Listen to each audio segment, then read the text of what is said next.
Hi, I'm Max Keiser, and this is the Keiser Report. You know, Paul Watson, skipper of the Sea Shepherd, he's been battling the Japanese whalers for years, and he's winning. Japanese whaling industry had to pull back from their illegal slaughter of whales. Paul Watson describes the economics of the whalers as the economics of extinction. They put the tuna that they catch in that industry, in the tuna industry, and they put it in freezers, and they wait for the species to become extinct, and then the price goes higher.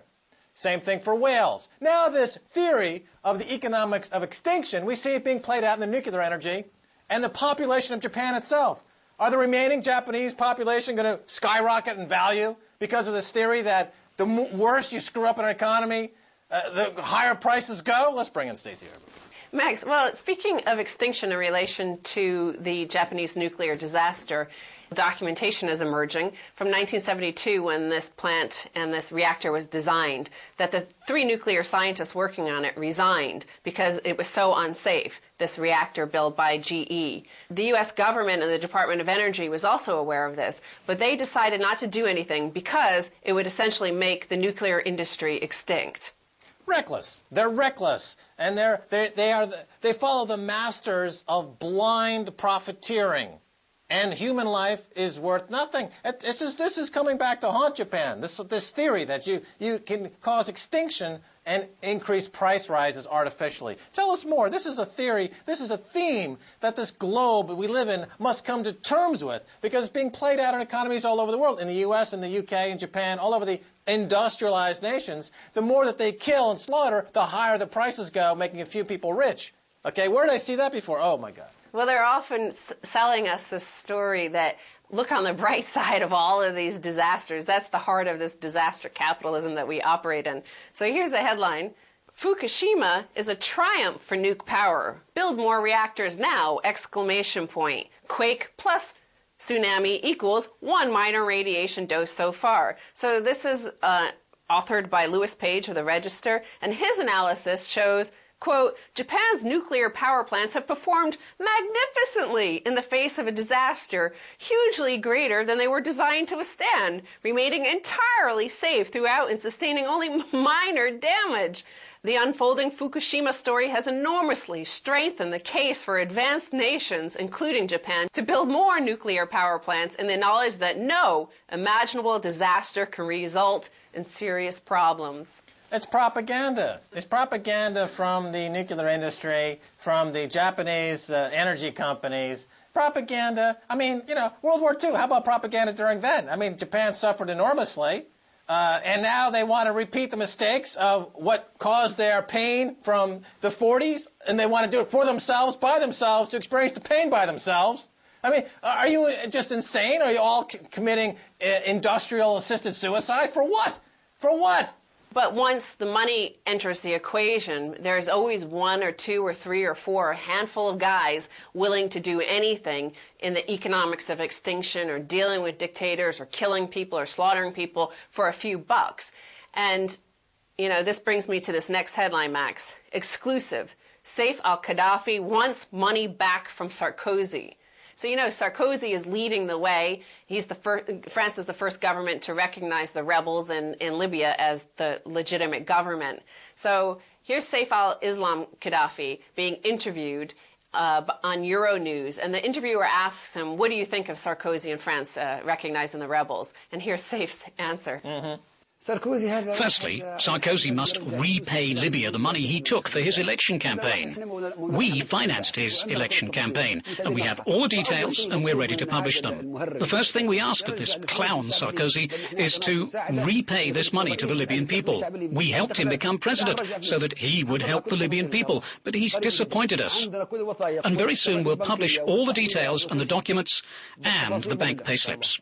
Gaddafi and his son, by publishing these transcripts from the French government and by making the comments that they have concerning Hillary Clinton, are emerging as the true statesman in the world. Gaddafi is emerging as somebody who's honest and who's honestly insane.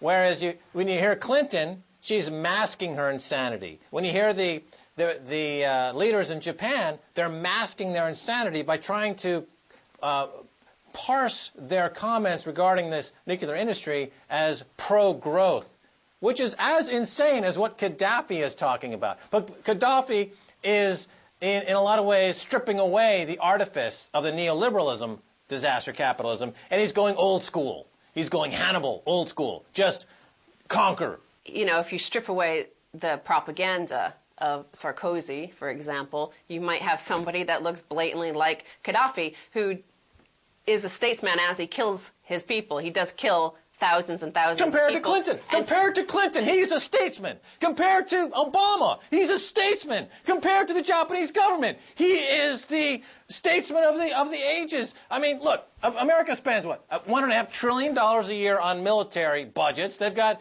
bases all over the world. They're bankrupting their own society to keep themselves safe from terrorists. Here they have a guy, Qaddafhi, who's obviously a psychopathic guy who's willing to kill his own people like Hussein did. It would take one unmanned drone, the same unmanned drones that they use in Pakistan, Afghanistan, Iraq, take out the guy for 50 cents. No, they're not going to do that. Why? Because he's in bed with Tony Blair. He's in bed with Obama. He's in bed with General Electric. He's in bed with Jeff Immelt and Gaddafi. They're all on the same board of directors. They're all murdering killers. They all follow the economics of extinction. And what's Clinton doing? She's picking her nose. She's doing nothing. She's retired. She's announcing her retirement. For what? What did she do? Except kill people. Calm down. Well, I mean, that's the facts. You look like Gaddafi. Well, he's setting the tone. He's setting the stage. I mean, everyone should start dressing like, I predict within a year, people in the Paris fashion shows in Milan and Paris will be wearing the Gaddafi look. You know, that Bedouin, African desert lifestyle, man. He's hip, he's cool, he's a psycho that you can believe in. But we also see capitalism at its best in terms of WikiLeaks has offered a new bar, a new example, a new sort of competition. Before, dictators used to just like come and retire in the south of France. That was their only option, that or be killed. Now they have the option of becoming a competitor to WikiLeaks. And this is something that a lot of these dictators have documentation.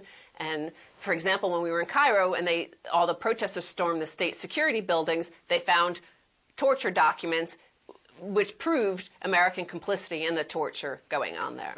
Well, you mentioned the key word there, competition. Yeah. And unfortunately, those countries like the U.S. and Britain that espouse this idea of competitiveness, they're anything but competitive. And I see Obama wants to push through some new copyright laws that would make it even more difficult for people to share information online because of these new draconian copyright laws. Now, this, in fact, is another example of the U.S. failing to compete in the post-9/11 crybaby period of its history. Why don't they just get a big fat diaper and just compete on the amount of, that they can put into the global diaper? Because that's the only thing they're good at. Stop making me laugh. I'll try. Well, here's a scary headline that might make me stop laughing. U.S. food price rise is steepest in decades. In February, food prices in America soared at their fastest rate since 1974. The cost of producing finished foods jumped 3.9% last month from a year earlier as harsh winter weather exacerbated the already increasing price of many basic ingredients, including the food used. There is a bright side of this inflation, Max. Oh, do tell. That red-hot PPI number just proved that the inflation threat is a myth. This is a headline from, who do you think? Business Insider and Joe Wiesenthal. You're correct. So he's saying that Producers Price Index that we just talked about with food price inputs and energy price inputs are increasing the cost to producers to manufacture things like food. The fear, though, has been that food and energy inflation might somehow affect core inflation. Well, that hasn't happened. In fact, that's cooling a little bit from January when core was at 0.5%. Now it's only 0.2%. Well, it was recently a government official in the U.S. made the point that prices are going up for food, but they're going down for things like iPads.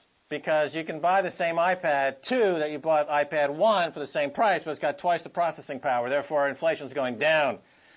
And that's the kind of hedonic adjustments and malarkey you hear from the government who manipulate statistics to make it look like they don't need to raise interest rates to pay pensioners the money that they owe them. That's what it is. It's a big scam. Because otherwise, if you raise interest rates, the entire U.S. economy comes down like a screeching Ponzi-esque Madoff hellhole of debt. But, of course, they can't deal with that, so they keep saying, there's no inflation, we don't need to raise interest rates, it's all good. And you got Joe Wiesenthal and his gang, cheerleading the corruption from the sidelines. But it's also demonstrates that pretty much the only thing that separates the first world from the third world now is propaganda. There's an illusion of everything is okay in the first world. Whereas, for example, this inflation numbers, Zimbabwe doesn't know how to do hedonic adjustments. Well, I saw a headline actually that the inflation rate in Zimbabwe now is less than the UK. Yeah.